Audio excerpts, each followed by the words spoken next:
Hi everyone, Nigel Saunders here. Today I'm going to begin the work on my olive tree. Here is a look at my olive tree. This was a gift from Scott Winnard and we got it at Tropical Expressions in Hamilton, Ontario. Now, olive trees here in Canada aren't very easy to find. This is one of the more mature specimens I've seen. Most of the ones you get are just like a cutting stuck in soil and it's just pencil thin and straight up. So this one has some maturity to it, but compared to some of the olives you can get elsewhere in the world, it's a very young and small tree. I'm keeping my olive tree cool for the winter. They like a cool dormant rest period, and then in spring it'll start to grow once again. Today I'm going to be repotting it, doing very little root pruning, and trimming up the basic structure. The leaves on the tree have some white, kind of crusty stuff on it. It's either hard water or fertilizer that's caused that. So once the tree grows in spring, it'll lose all these older leaves and it'll be replaced with nice healthy foliage like you can see on this new shoot. It is a cold day outside today. It's below freezing. We had a bit of snow this morning. In the greenhouse here, it's warmed up from just above freezing to about 8 degrees Celsius now, so it's still pretty cold. I was looking at reference photos for olive trees, and I mean, the old olive trees are magnificent. They're big kind of buttress bases and interesting lines on the trunk, living veins, and yeah, so I don't really have a plan for the styling of this tree other than I'll just keep the structure sorted out and let it grow slowly and see how it looks in the future.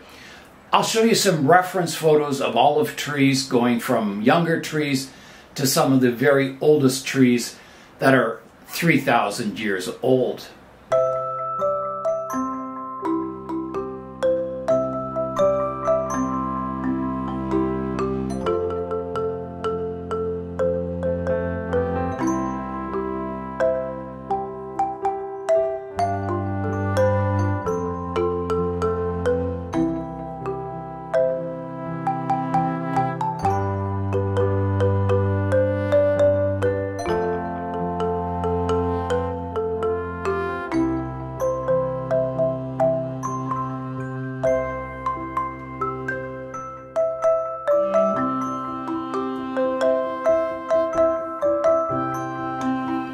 Before I begin any pruning work to the tree, I want to get it out of the pot and have a look at the root base. It may help me determine a front for the tree, and that might influence my pruning decisions. So that's the first step. I'm going to repot the tree, and I'm going to try and do as little root pruning as possible, just basically changing the soil from this kind of pine bark soil into a bonsai soil. And the bonsai soil will help me with the watering to get, even moisture levels throughout the soil because it's free draining. This type of soil, it tends to stay wet on the top, and the bottom of the soil doesn't really get watered that well. It stays a bit too dry. It also holds on to a lot of moisture, so you could get some root rot eventually. So I'm going to change the soil into bonsai soil. I brought another heater into the greenhouse here just to help warm it up while I'm working on the trees because my hands are getting quite cold in here. Alright, I'm going to get the tree out of the pot now. There we go. And I'll begin raking out the roots.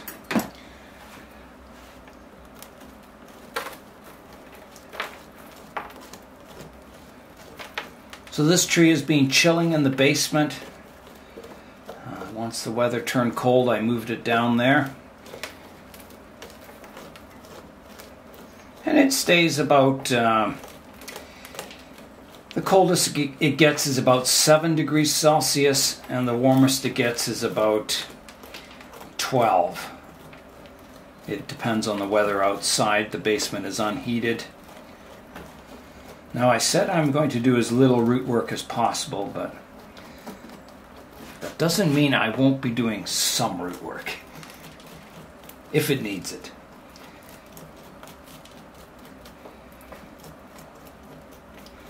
So it does. See that one root crossing here? That will have to be eliminated. But I don't want to do like a full root prune because this isn't the best time of the year to, repot an olive tree. Spring would be better.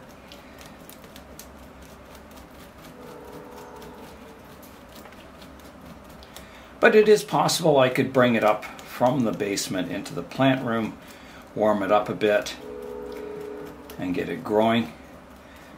I don't think olives need too long a dormant period.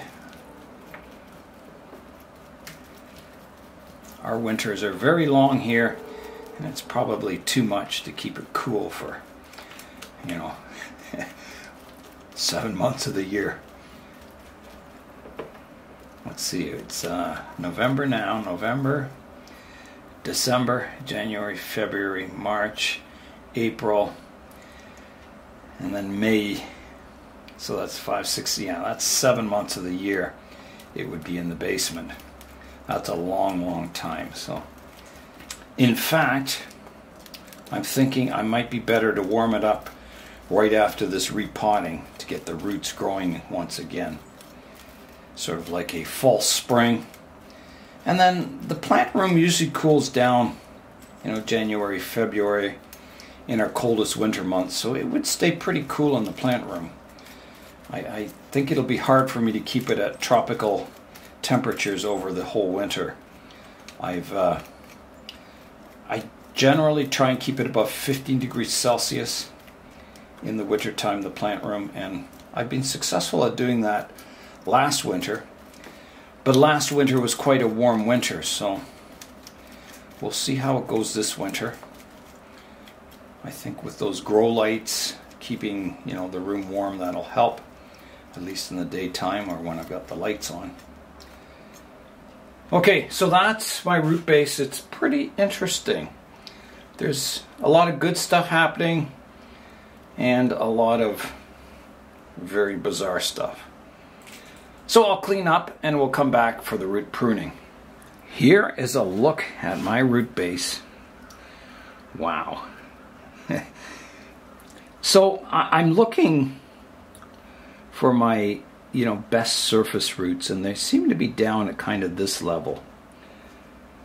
So some of these are too high.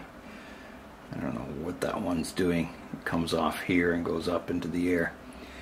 Well, let's start by pruning off this one sticking up like that, and this one that's sticking up in the air here. Well, there's one kind of wrapping around the trunk. Get rid of that.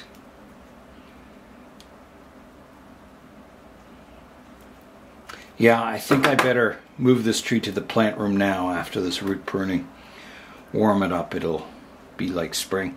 I'll take this upper part off this root. And then there's one sticking up here.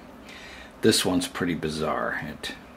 This one curves upwards and then it takes a bizarre twist over here. So I'm going to cut it here like that. This one's going upwards.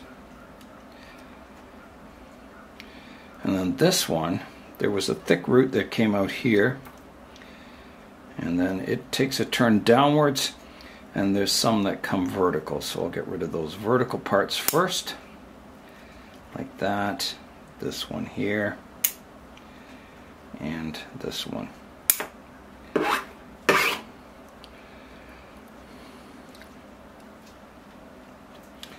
There's one growing upwards here I can get rid of.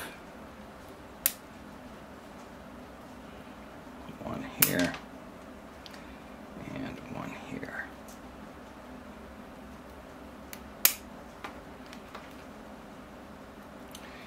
Now there's one that curls around here. I'll get rid of that part of it. This part here. Got a bit of a crossing root here. know if I can untangle that, yeah. Here's one here that's not radial. It's kind of coming at a funny angle. It's not the worst root in the world. I'll keep it for now. This one I'll prune off this part of this root. Again, I'm not, doing a full-blown root prune here. I'm trying to keep the pruning to a minimum, just removing the worst offending roots so they don't get thicker and worse looking as the tree gets older.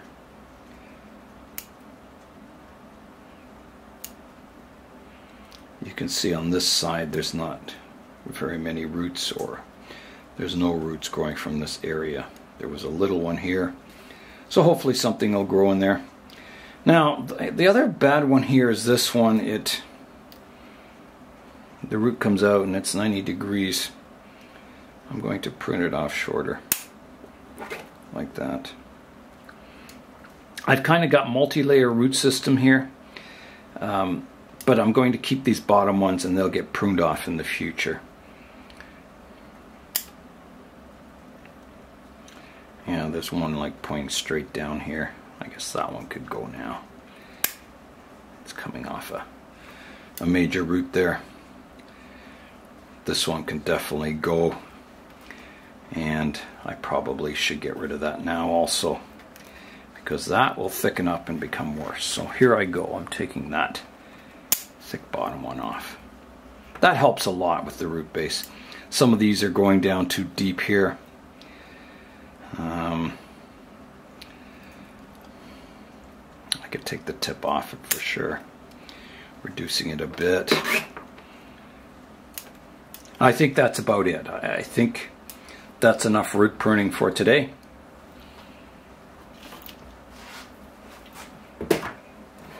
So there's what I took off the tree. I would say it's getting close to about half of the roots, and I'm sure I'll be taking about half of the foliage off too. So the tree will stay in balance. While I've got the tree bare rooted, I might as well do some pruning to the top of the tree. It's got this big thick branch coming here, and it's almost the same thickness as the trunk. So if I wanted to prune that off, I would get some nice taper to the tree. I would go new smaller branches coming off of the trunk. So I do want to remove this big thick long branch off of the tree. So where is the question? I've got some branches here which I'm not sure if they're alive. They might be. There's no leaves on them. That one's not. And everything else comes straight up off of that branch. I do have a trunk line here that would be a nice continuation, a nice main leader to the tree. So I'm thinking of pruning it off as a stub here, and then if nothing sprouts out of this area, then I can clean it back to the trunk line here. So that's what I'll do. I'll come in with my pruners and leave a stub. Okay, big cut coming up. Here I go.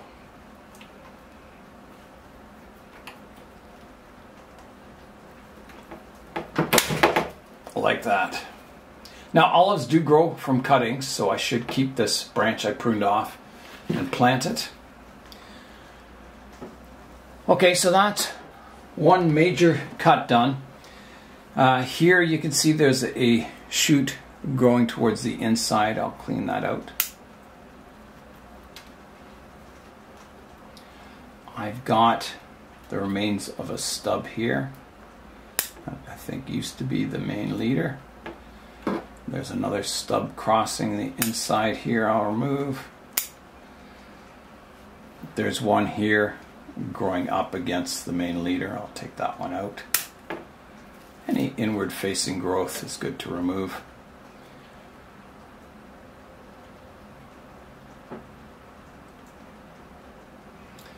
This branch here, it has one growing towards the inside. I'll get rid of that, and then I'll prune this one back to here, keeping it fanning out. So olive trees grow very straight. So you can see it comes up, divides. The new shoot grows absolutely straight. So you have to prune them, you know, far back in order to get movement to them if you're using clip and grow. If you're using wiring, you have to bend these branches when they're young and flexible to get movement in them. So I am going to use clip and grow on this tree. So I'm going to prune this one back to here and this one back to here, keeping leaves, horizontal leaves, so that the branch will divide left and right, and the same up here. There's a stub here that I don't think is alive.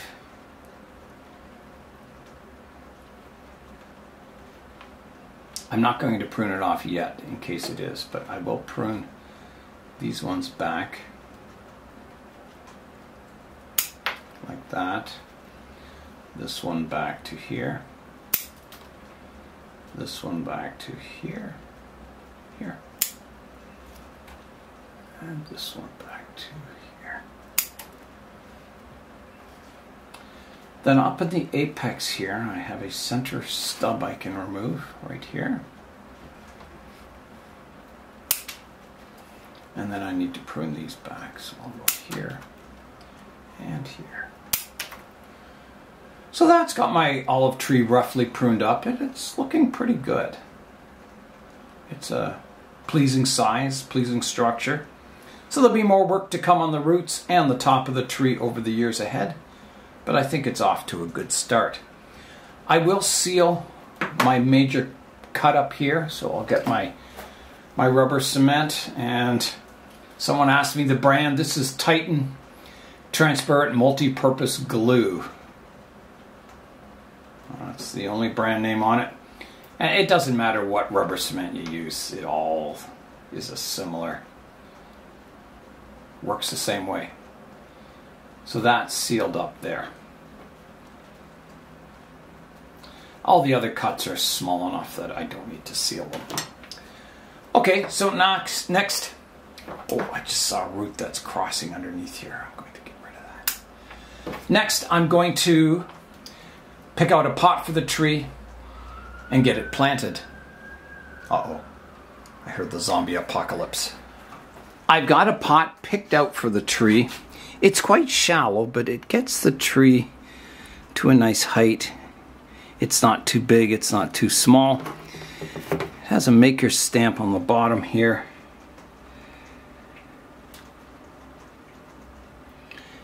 Yeah, I think that'll do nicely.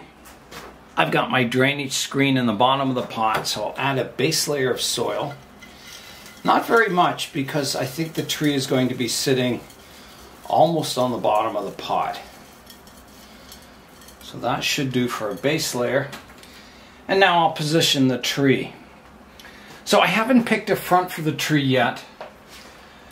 I'm thinking this is looking pretty good there.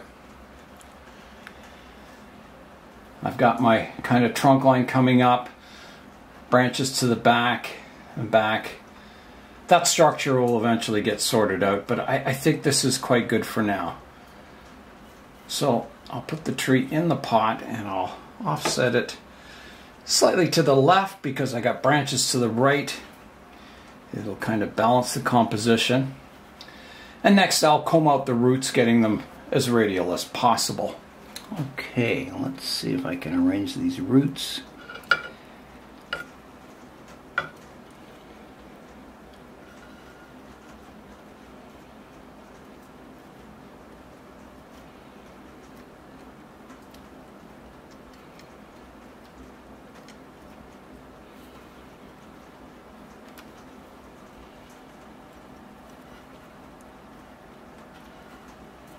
Well, I think that's about as good as I can get them. So I'll start filling it in with soil now.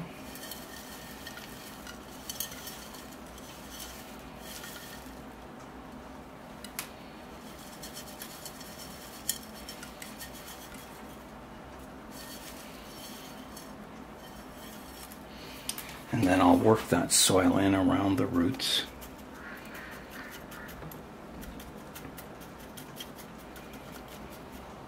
Okay, I'll get another scoop of soil and I'll start adding that around. Okay, and then I'll work this soil in also. Well, the tree's feeling quite firm in the pot now, which means the soil is worked in all around the roots. Okay, I think that's looking good. I'm stepping back, having a look at the composition. I think all is looking good. I could tilt the tree just a little bit over here. Yeah, that looks good and vertical. Okay, I'm going to add just a little bit more soil around the base of the tree, and then I'll give it a water. Just mounding it up a bit until those roots get established in the pot.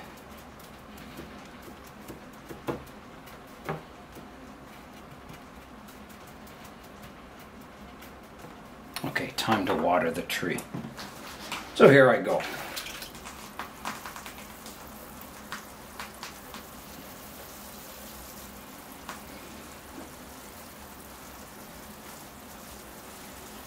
So this is definitely an out-of-season repot. But as I said, I think I'll put it in the plant room. It'll warm up, think it's spring, start growing, and it should recover from the repotting quite well. Okay, that will do. I'm going to place some stones beside the tree just to hold it in place until the roots get established.